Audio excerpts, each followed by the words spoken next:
Baby shampoo എപ്പോഴും മേടിക്കുമ്പോഴത്തേക്കും fragrance free ആയിട്ടുള്ള baby shampoo മേടിക്കുക, വളരെ മൈൽഡ് ആയിട്ടുള്ള ബേബി ഷാംപൂ മേടിക്കാനായിട്ട് ശ്രദ്ധിക്കുക. അതുപോലെ ന്യൂട്രൽ pH-ലുള്ള ബേബി ഷാംപൂ മേടിക്കുക.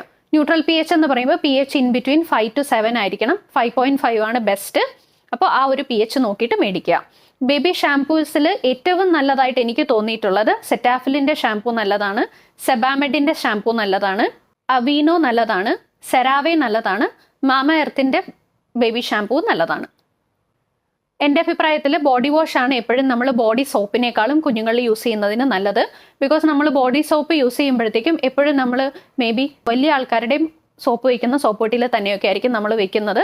അപ്പോൾ അതിൽ അഴുക്കൊക്കെ പറ്റാനുള്ള സാധ്യത വളരെ കൂടുതലാണ്. കുറച്ചുകൂടി സേഫ് ആയിട്ടുള്ളത് ബോഡി വാഷാണ്. അപ്പോൾ ബോഡി വാഷും നമ്മൾ മേടിക്കുമ്പോഴത്തേക്കും ഫ്രാഗ്രൻസ് ഇല്ലാത്ത ബോഡി വാഷ് മേടിക്കുക.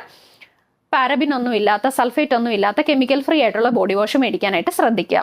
കുഞ്ഞുങ്ങളിൽ സേഫ് ആയിട്ടുള്ള മെഡിക്കേറ്റഡ് ബോഡി വാഷുകളിൽ ഒന്നാണ് സെറ്റാഫിൽ, സെബാമെഡ് നല്ലതാണ്, അവീനോയുടെ ബോഡി വാഷ് നല്ലതാണ്, മിനിമലിസ്റ്റിൻ്റെ ബോഡി വാഷ് നല്ലതാണ്.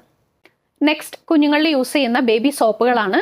ഇനി നിങ്ങൾ ബോഡി വാഷിൽ കംഫർട്ടബിൾ അല്ലെങ്കിൽ നിങ്ങൾക്ക് ബേബി സോപ്പ് യൂസ് ചെയ്യാം. സേഫ് ആയിട്ടുള്ള ചില ബേബി സോപ്സിൽ ഒന്നാണ് ഡെർമാഡ്യൂ, ടെഡി ബാറിൻ്റെ ബേബി സോപ്പ് നല്ലതാണ്, സെറ്റാഫിൽ നല്ലതാണ്, സെബാമെഡും നല്ലതാണ്.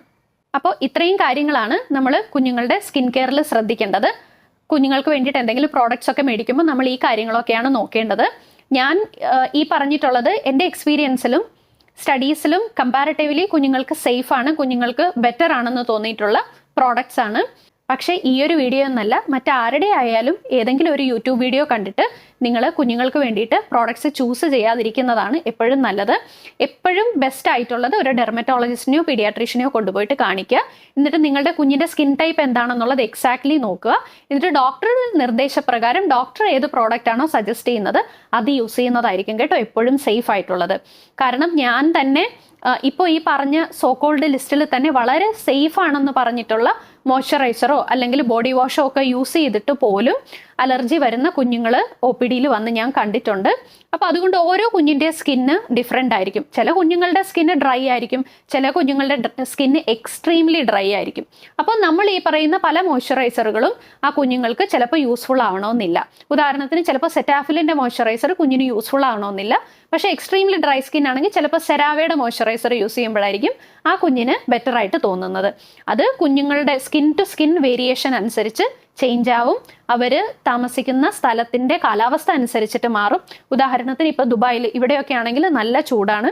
കുഞ്ഞുങ്ങൾ ഓൾമോസ്റ്റ് 24 hour കുഞ്ഞുങ്ങൾ AC-യിൽ എയർ കണ്ടീഷൻഡ് ആയിട്ടുള്ള റൂംസിലായിരിക്കും ഇരിക്കുന്നത്. പിന്നെ ഇവിടെ പൊടിക്കാറ്റ് വളരെ കൂടുതലാണ്. നമ്മുടെ നാട്ടിനേക്കാളും കുറച്ചും കൂടി ഹ്യൂമിഡിറ്റി കുറവുള്ള സ്ഥലമാണിത്. അപ്പോൾ അതുകൊണ്ട് തന്നെ ഇവിടെ പൊതുവെ കുഞ്ഞുങ്ങളിൽ അലർജി അല്ലെങ്കിൽ സ്കിൻ ഇൻഫെക്ഷൻസ് ഭയങ്കര കോമൺ ആയിട്ട് കാണാറുണ്ട്.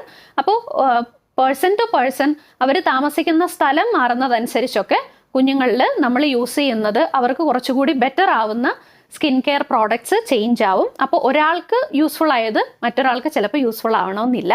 അപ്പോൾ അതുകൊണ്ട് എപ്പോഴും ഒരു ഫൈനൽ ഡിസിഷൻ എടുക്കേണ്ടത് ഡോക്ടറെ കുഞ്ഞിൻ്റെ സ്കിന്ന് നേരിട്ട് കാണിച്ചിട്ട് വേണം. അപ്പോൾ ഈ വീഡിയോ നിങ്ങൾക്ക് ഹെൽപ്ഫുൾ ആയെന്ന് വിചാരിക്കുന്നു.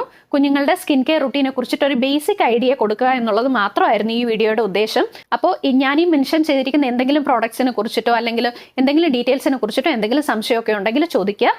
ഇൻട്രസ്റ്റിംഗ് ആയിട്ടുള്ള മറ്റൊരു മെഡിക്കൽ വീഡിയോ ആയിട്ട് വീണ്ടും വരാം. അതുവരെ ബൈ.